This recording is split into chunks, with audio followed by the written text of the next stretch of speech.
ایک تابعی ہے جن کا نام ربیع رحمۃ اللہ علیہ ہے۔ وہ اپنا واقعہ بیان کرتے ہیں کہ ایک مرتبہ میں ایک مجلس میں پہنچا۔ میں نے دیکھا کہ کچھ لوگ بیٹھے ہوئے ہیں، باتیں کر رہے ہیں۔ میں بھی اس مجلس میں بیٹھ گیا۔ اب باتیں کرنے کے درمیان کسی کی غیبت شروع ہو گئی۔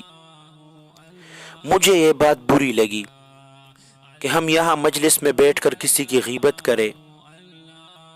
چنانچہ میں اس مجلس سے اٹھ کر چلا گیا، اس لیے کہ اگر کسی مجلس میں غیبت ہو رہی ہے تو آدمی کو چاہیے کہ اس کو روکے، اور اگر روکنے کی طاقت نہ ہو تو کم از کم اس گفتگو میں شریک نہ ہو، بلکہ اٹھ کر چلا جائے۔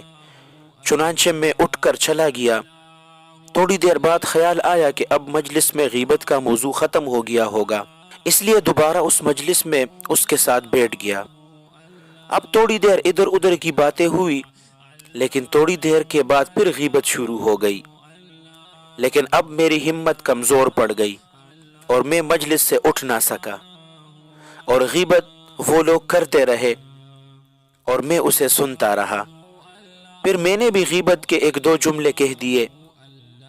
جب میں اس مجلس سے گھر آیا اور رات کو سویا تو خواب میں ایک انتہائی سیاہ فام آدمی کو دیکھا، تو ایک بڑے تشت میں میرے پاس گوشت لے کر آیا۔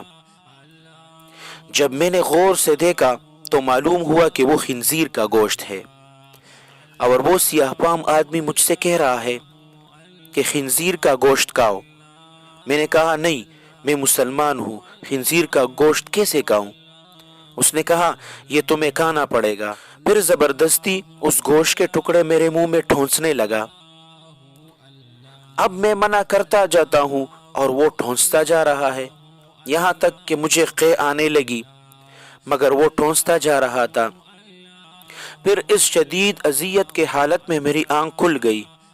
جب بیدار ہونے کے بعد میں نے کھانے کے وقت کھانا کھایا تو خواب میں جو خنزیر کے گوشت کا خواب اور بدبودار ذائقہ تھا، وہ ذائقہ مجھے اپنے کھانے میں محسوس ہوا، اور 30 دن تک میرا یہ حال رہا۔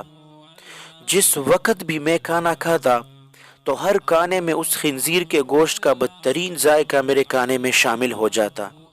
اور اس واقعہ سے اللہ سبحانہ و تعالی سے اس پر متنبہ فرمایا کہ ذرا سی دیر میں نے مجلس میں غیبت کی تھی، اس کا برا ذائقہ 30 دن تک میں محسوس کرتا رہا۔